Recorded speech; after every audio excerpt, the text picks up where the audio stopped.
Question number 69 दिया है 3 centimetre व्यास वाले धातु के ठोस गोले कितने पिघलाए जाए कि इनमें से एक ठोस बेलन बन सके जिसका व्यास 4 सेंटीमीटर तथा ऊंचाई 14 सेंटीमीटर। बहुत इजी। अगर गोले को पिघलाकर एक बेलन बनाना है ना, तो कौन सा सूत्र काम आएगा? आयतन। और छोटे छोटे गोलों को पिघलाकर बड़ा बेलन बनाना है तो बड़े बेलन का आयतन बटे छोटे गोले का आयतन, यही होगा ना? गोलों की संख्या बराबर बड़े गोले का आयतन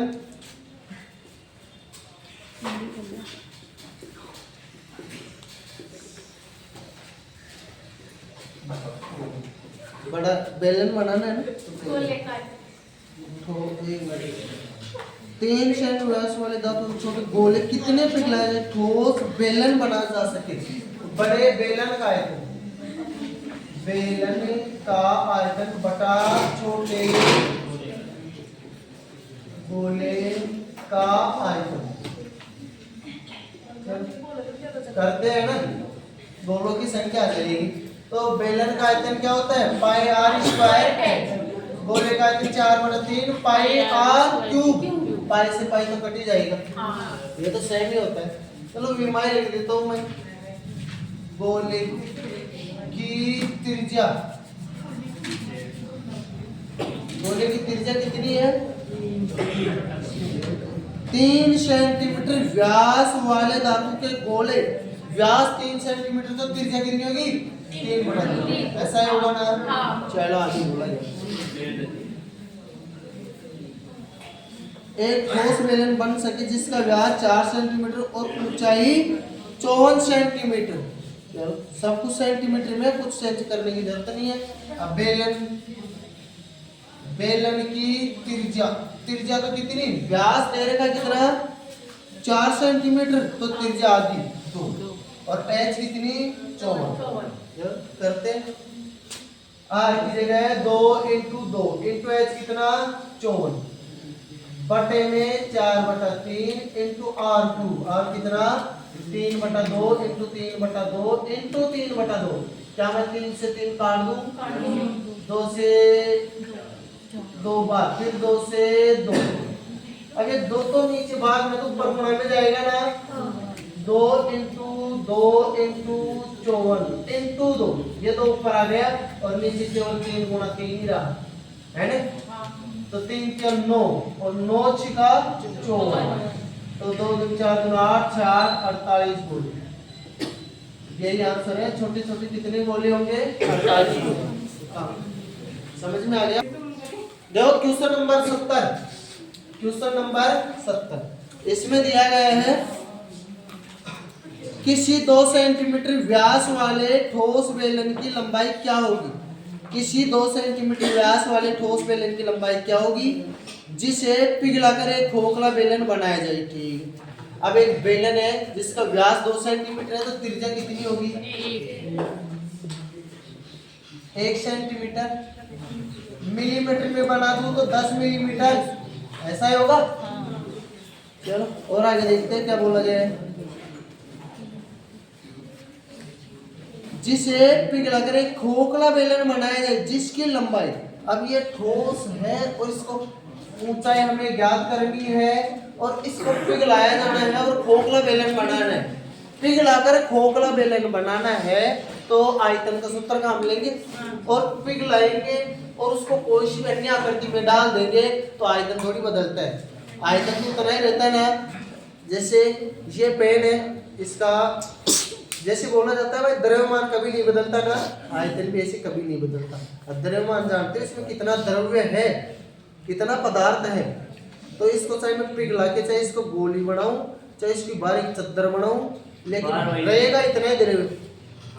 समझ आ रही बात? द्रव्यमान कभी नहीं बदलता, ऐसे आयतन कभी नहीं बदलता। क्षेत्रफल बदलता है, क्योंकि ये है इसको पिघलाकर गोली के रूप में बना दूं, गोला तो कम क्षेत्रफल कम जगह घेरेगा। अब मान लो ये ठोस है, ऐसा है ना, इसको पिघलाकर बारीक चद्दर बना दूं तो बहुत बड़ी हो जाएगी, तो ज्यादा जगह घेरेगी। क्षेत्रफल का मतलब कितनी जगह घेरता है। तो क्षेत्रफल तो बदलता है और द्रव्यमान आयतन ये सब नहीं बदलते, ठीक है। तो आयतन बदलेगा नहीं। चलो आगे देखते हैं। ये बेलन है, इसकी त्रिज्या ये है 1 सेंटीमीटर। मिलीमीटर में बदल गया तो 10 मिलीमीटर, क्योंकि आगे मिलीमीटर में दे रखा है इसलिए मिलीमीटर में। उत्तर में तो सेंटीमीटर में दे रखे, तो सेंटीमीटर में ही बदल ले, चाहे तो रहने तो मिलीमीटर में। जो मिलीमीटर दे रखा है उसको भी सेंटीमीटर में बदल लेंगे, है ना। चलो आगे देखते हैं। आगे बोला गया है पिघलाकर खोखला बेलन बनाया जाना जिसकी लंबाई 16 सेंटीमीटर। अब ये बेलन फर्स्ट है ना। अब सेकंड वाला बना रहे खोखला बेलन या खोखला बेलन, खोखला बेलन ये सेकंड वाला है, ठीक है। अब इसकी लंबाई किसको बोलते हैं? ऊंचाई को। और इसकी ऊंचाई कितनी दे रखी है आपको? 16 सेंटीमीटर। 16 सेंटीमीटर। मोटाई 2.5 मिलीमीटर। अब मोटाई समझते हो, बेलन है जैसे ये बेलन ऐसा बेलन है, तो मोटाई का मतलब व्यास। तो त्रिज्या कितनी होगी इसकी? आधी, है ना। अगर ये बेलन छोटा सा होता ऐसा, तो मोटाई इसको भी बोल सकते ऊंचाई। जैसे 5 रुपए का सिक्का है, मोटाई ऊंचाई को तो बोलते हैं उसमें तो। लेकिन ये बहुत लंबा है तो इसकी मोटाई लंबाई को बोलेंगे, जिसको ऊंचाई से दर्शाते हैं, ठीक है। बात समझ में आई? चलो देखो, मोटाई 2.5 मिलीमीटर। मोटाई का मतलब व्यास, लेकिन व्यास का आधा 2.5 का आधा कितना होता है? चलो 2.5 बटे 2 एकम 2 2 दूना 4, 1 बच गया, 1.25 होगा।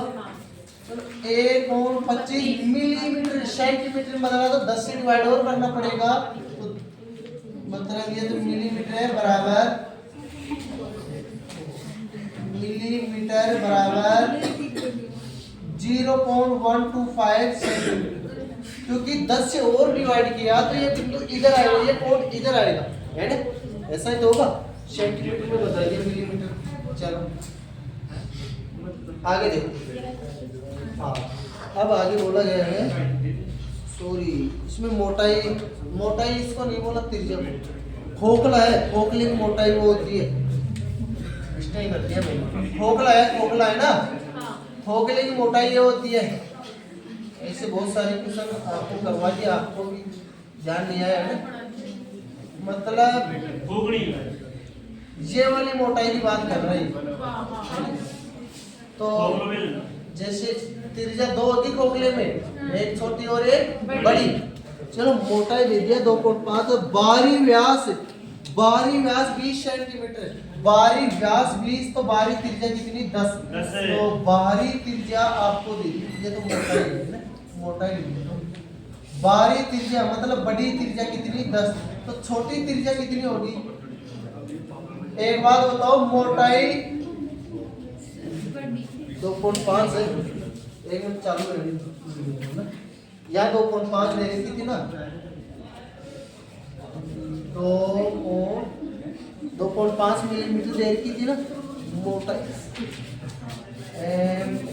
दिमाग में नहीं है, अचानक से खोखला है तो दिमाग नहीं लगा। खोखला है ना तो मोटाई यही होती है, ठीक है।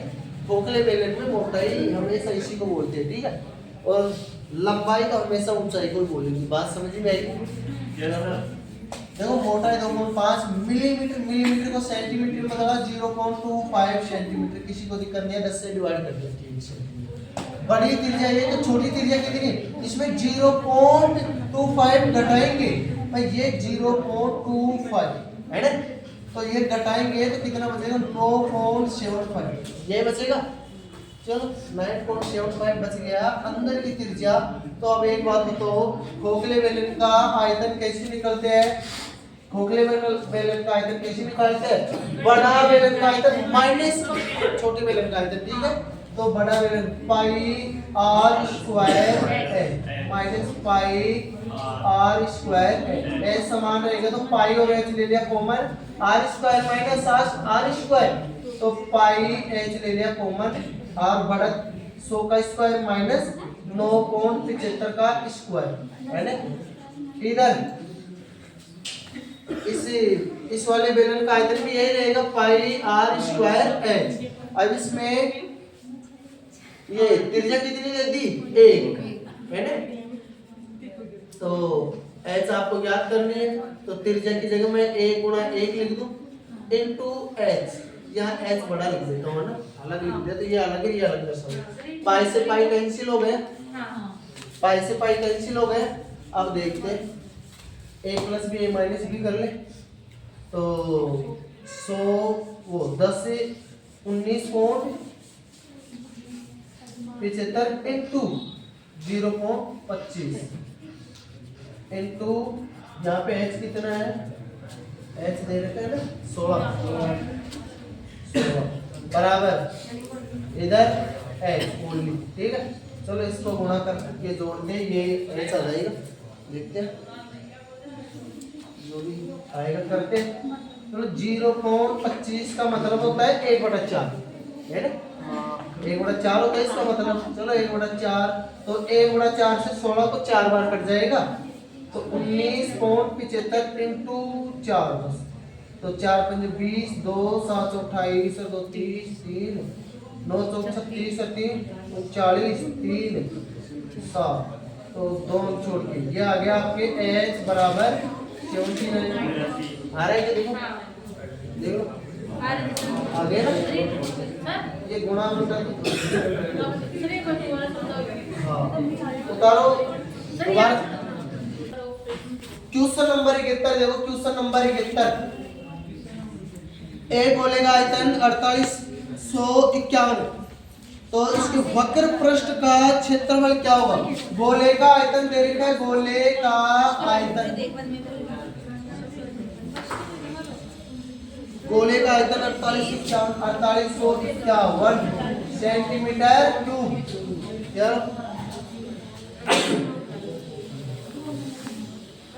गोले का वक्र पृष्ठ का क्षेत्रफल, वक्री पृष्ठ का क्षेत्रफल। अब एक बात बताओ, वक्र पृष्ठ का क्षेत्रफल का सूत्र क्या होता है 4 पाई स्क्वायर और संपूर्ण पृष्ठ का यही होता है। गोले में कोई आधार नहीं होता, बात समझ में आ गया। गोले का कोई आधार होता है क्या, नहीं होता, उसको तो किधर से भी टिकाओ है ना। चलो गोले का कोई आधार नहीं होता तो इसका संपूर्ण पृष्ठ वक्र पृष्ठ सब कुछ सेम होता है। तो क्या होता है 4 पाई आर स्क्वायर। आयतन क्या होता है 4/3 पाई आर क्यूब इक्वल टू 4851 दिया गया है। चलो आर त्रिज्या मालूम होगी तभी तो क्षेत्रफल निकालेंगे। चलो त्रिज्या निकालो, r cube equal to 4851 into 3/4 इधर 22/7 है, पाई का मान इधर आके 7/22 होगा है ना। इधर 22/7 है, इधर के 7/22 होगा। चलो 11 से काटो, 11 दूना 22, 11 चौक 44, 4 बच गया, 11 चौक 44, 11 के 11 अभी 441 8 से नहीं कट रहा। चलो कुछ भी नहीं कट रहा, नहीं कट रहा। चलो आर की तो आर बराबर कोई दिक्कत नहीं कटे तो कोई दिक्कत नहीं, आगे हम वो कर लेंगे है ना। चलो आर बराबर इसका क्यूब रूट निकालना है। क्या क्वेश्चन में देखो आर क्यूब का मान क्या आ गया। आर का मान निकालना है तो क्यूब रूट करना पड़ेगा 441। चलो वो टुकड़े करते हैं इसका। 441 में किसका जाता है 21 का जाता है 7 या 21। 441 में 21 इंटू 21 लग सकता हूँ और 7 या 21 कोई दिक्कत नहीं है। 4 गुना 8 क्यूब रूट करते हैं तो 3 का जोड़ा 1 बन जाता है। तो इधर तो क्या हो गया 21 और 8 का क्यूब रूट 2 तो r बराबर 21/2 गया। क्षेत्रफल निकालना है, क्षेत्रफल क्या होता है pi r 4 pi r square तो 4 into 22/7 into r square 21/2 into 21/2। चलो 2 गुना 4, 4 से 4 कैंसिल 7 या 21 या 63 इंटू 22 तो 6 12 6 चलो 6 8 3 1 1386 सेंटीमीटर स्क्वायर। समझ में आ गया होगा सब। क्वेश्चन नंबर 72 देखो, एक गोले का वक्र पृष्ठ क्षेत्रफल 5544, इसका आयतन कितना है? एक गोले का वक्र पृष्ठ, गोले का वक्र पृष्ठ, गोले का वक्र पृष्ठ आपको दिया गया है 5544 सेमी स्क्वायर, 5544 सेमी स्क्वायर। आपको बताना है आयतन, आयतन आपको बताना है।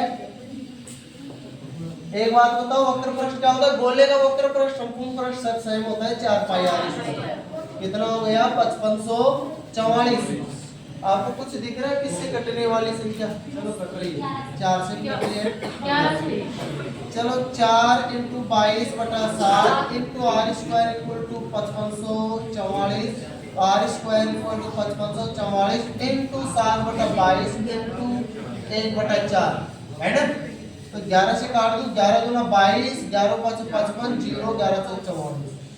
अब ये 4 से काट दो, 8 से, चलो 8 से 4 दूना 8 और 8 से कट गया 8 छिका 48, 8 या 24, तो r स्क्वायर बराबर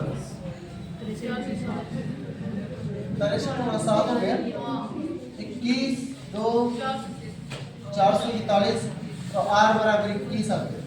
ठीक है, r बराबर 21 आ गया। तो आयतन 4/3 पाई r cube, 4/3 into 22/7 into r cube, 21 into 21 into 21। ये तुम करोगे गुणा भाग में करना है। अगर ये भी नहीं कर पाओगे तो कुछ सीखा ही नहीं। देखो क्वेश्चन नंबर 73, क्वेश्चन नंबर 73 में दिया है एक घन तथा एक गोले के संपूर्ण पृष्ठ समान, इसके आयतनों का अनुपात।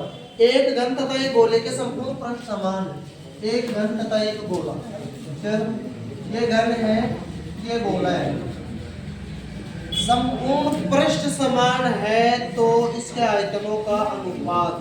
घन का संपूर्ण पृष्ठ क्या होता है? 6 भुजा स्क्वायर और गोले का 4 पाई r स्क्वायर, ऐसा ही होता है।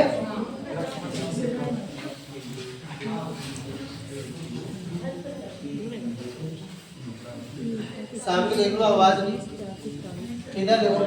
अब ऑप्शन में एक ऑप्शन तो पाई में है और एक संख्या में, तो पाई का मान पाई रहेगा। और इसमें वो कुछ नहीं, एक गोले के कौन सा है? 73 है ना।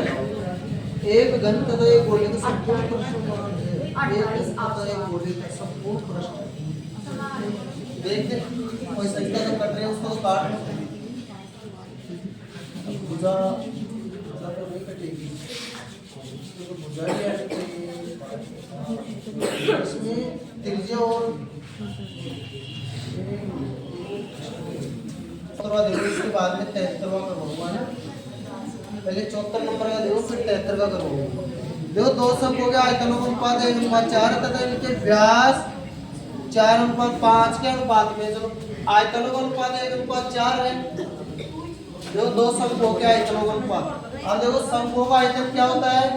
1/3 पाई r स्क्वायर, 1/3 पाई r स्क्वायर है, या r1 r2 h1 h2। ठीक है, 1:4 है, इसको बटा में लिख दो मैं। 1/3 पाई r स्क्वायर है, इसका दे रखा अनुपात 1:4, 1/4। व्यास 4:5 के अनुपात में, तो ऊंचाई बतानी है। और व्यास जिस अनुपात में होगी, त्रिज्या भी उसी अनुपात में होगी। भाई व्यास का जो अनुपात है वही त्रिज्या का अनुपात रहेगा। क्यों भाई? व्यास जैसे मीटर में हो या सेंटीमीटर में हो सकता है, लेकिन क्षेत्रफल मीटर स्क्वायर होता है। व्यास मीटर में होता है, त्रिज्या मीटर में होता है, परिधि मीटर में होता है।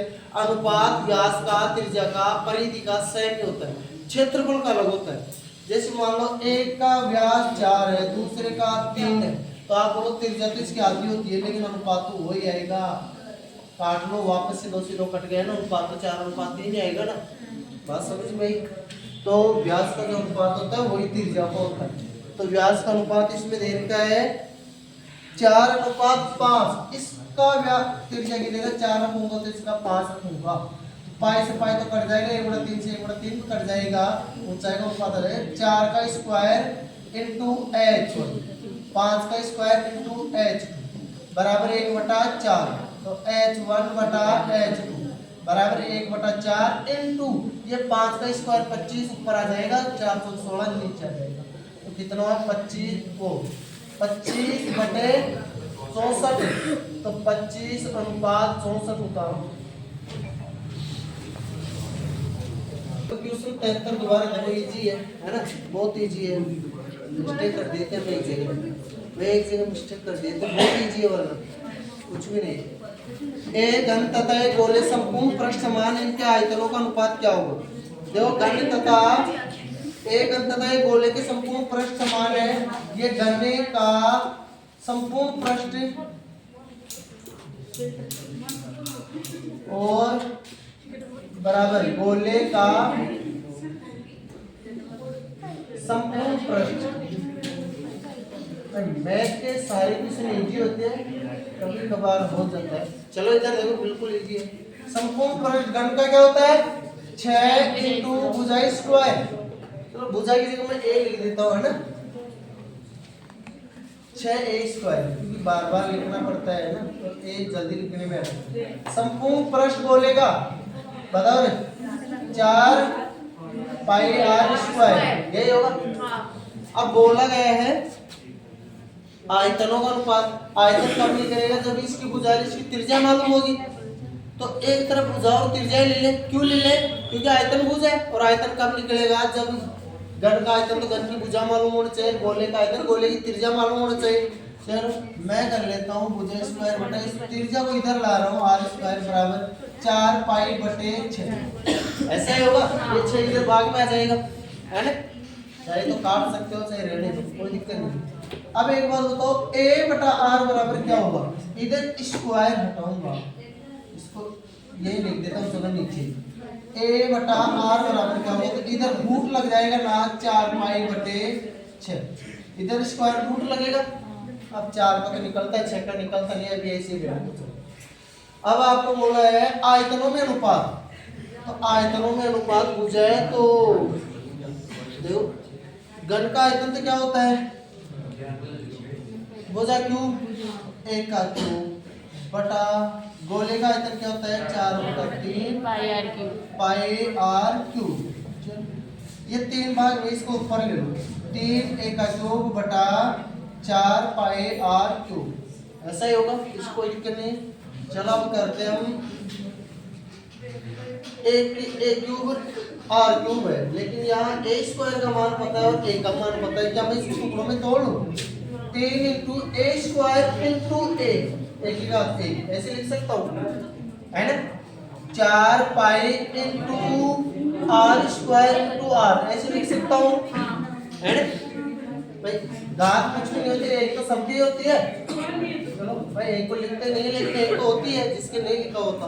चलो एक बात होता है, इसकी जगह तो मैं a स्क्वायर की जगह तो 4 पाई लिख सकता हूँ, r स्क्वायर की जगह 6 लिख सकता हूँ, और इस a की जगह रूट का 4 पाई लिख सकता हूँ, r की जगह रूट का 6 लिख सकता हूँ। यही तो कारण है, क्योंकि r और a को सब घटाना ओनली पाई रह सकता है और संख्या रह सकती है। क्यों? ऑप्शन में पाई और संख्या ही है, तो हमें पाई रखना और कुछ रखना नहीं। तो चलो करते हैं। 3 इंटू a स्क्वायर की जगह क्या लिख दूं मैं 4 पाई इंटू a की जगह क्या लिख दूं रूट का 4 पाई, चल बटा में 4 पाई इंटू आर स्क्वायर की जगह क्या लिख दूं मैं 6 इंटू आर की जगह क्या लिख दूं रूट 6। चलो 4 पाई से 4 पाई कैंसिल, 3 गुना 3, 3 गुना 6, और देखते जो भी कट रहा है, ऐसे तो कटेगा नहीं, लेकिन ये 2। अब एक बात बताओ, ये तो 4 रूट का 4 पाई इसको सभी को रूट में कर लो तो रूट की संख्या से रूट की कट जाती है, इसको रूट में लाऊंगा तो रूट 4 होगा ना, 2 बराबर रूट 4 होता है ना, और रूट 4 लिख दूं मैं इसकी जगह तो 6 चौका 24, रूट 24 होगा ना, तो मैं लिख दूं रूट का 24। तो अब काट सकता हूँ रूट की संख्या से रूट की संख्या, 4 छका 24, तो रूट के अंदर क्या हो गया पाई बटे 6, तो क्या हो गया रूट पाई अनुपात रूट 6 यही आंसर है। इससे उतारो, क्वेश्चन बहुत इजी है ना। इधर देखो दोबारा समझा रहा हूँ इसको, घन का संपूर्ण पृष्ठ गोले का संपूर्ण पृष्ठ समान है, क्वेश्चन में दिया। अब हमें क्षेत्रफल मतलब संपूर्ण पृष्ठ का क्षेत्रफल का सूत्र में मालूम है 6 भुजा स्क्वायर 4 पाई है। चलो एक बात बताओ, अब आयतनों का अनुपात पूछा है, आयतन कब निकलेंगे जब त्रिज्या गोले की तो त्रिज्या मालूम होगी, घन की भुजा मालूम होगी, तभी तो निकाल पाएंगे। चलो त्रिज्या और ये भुजा मालूम करने के लिए त्रिज्या इधर लाया तो इधर 4 पाई बटे 6 बच गया, किसी को कोई दिक्कत नहीं है, 4 पाई से किसी 6 भाग में है। अब एक बताओ इधर स्क्वायर रूट में इधर रूट लगेगा, चाहे तो यहाँ काट सकते हो लेकिन अभी नहीं काटना क्योंकि लास्ट में कट जाएगा, कोई दिक्कत नहीं। अब देखो आयतनों का अनुपात पूछा है, ये घन का आयतन पूछा क्यों, गोले का आयतन 4/3 पाई आर क्यों, ये 3 भाग में बटा में यदि ऊपर आएगा ना, नीचे के ऊपर आ ही जाता है और ऊपर का नीचे रह जाता है, ऐसा हो गया, किसी कोई दिक्कत नहीं है। अब हमें पता है ए स्क्वायर आर स्क्वायर का मान पता है और ए बटा आर का मान पता है, तो आर ए क्यूब को ए स्क्वायर इंटू ए लिख सकता हूँ, आर क्यूब को आर स्क्वायर इंटू आर लिख सकता हूँ, कोई दिक्कत नहीं है। अब इसकी जगह जो इसका मान पता है वो लिखना है, क्यों लिखना है, क्योंकि ऑप्शन में पाई और एक तरफ पाई है एक तरफ संख्या, मतलब ऑप्शन में ऐसा है, तो हमें केवल पाई चाहिए, हमें ये ए और आर हटाना है, इसकी जगह इसका मान जो आया वो रखना है, ठीक है।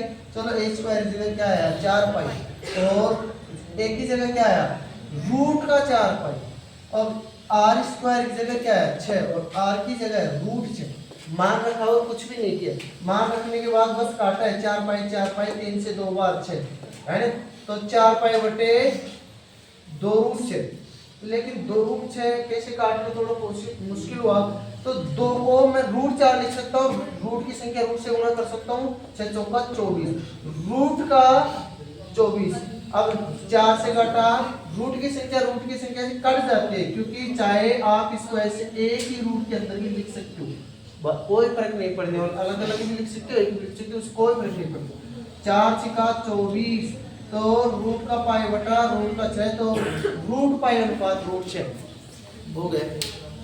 चलो क्वेश्चन नंबर 75 देखो, क्वेश्चन नंबर 75 देखो, क्वेश्चन नंबर 75 देखो, 74वां इजी था, 73वां सारे क्वेश्चन इजी है बिल्कुल। दो शंकु की ऊंचाई का अनुपात 1:3 है तथा उनके आधार की व्यास 3:5 के अनुपात में है। ऊंचाई का अनुपात दे रखा है 1:3, h1 बटा h2, अनुपात कितना दे रखा है 1:3, पूर्णतः मान नहीं होता अनुपात में, ठीक है। लेकिन अगर इसका 1 है तो इसका 2 होगा, इसका 3 होगा, इसका 2 है तो इसका 6 होगा, इसका मतलब ये होता है। आगे देखो, उनके आधार की व्यास 3:5 के अनुपात में है, आधार के व्यास। अब एक बात बताओ, जो अनुपात व्यास का होगा वही त्रिज्या का होगा, R1 बटे R2 कितना है 3:5, 3:5 है। इनके आयतनों का अनुपात क्या होगा, आयतनों का अनुपात बताना है, बताओ कितने इंची है। अब क्या है, ये शंकु है, 1/3 पाई आर स्क्वायर एच बटे 1/3 पाई आर स्क्वायर एच। 1 2 किसी को दिक्कत है, आयतन का सूत्र सबको याद है, ये कट गया, r square h r square कितना 3 इंटू एच कितना 1, आर स्क्वायर नीचे तो 5 इंटू एच कितना 3, क्या मैं 3 से 3 काट दूं, 3/25, तो क्या हो गया 3:25 आयतनों का अनुपात, यही आंसर है।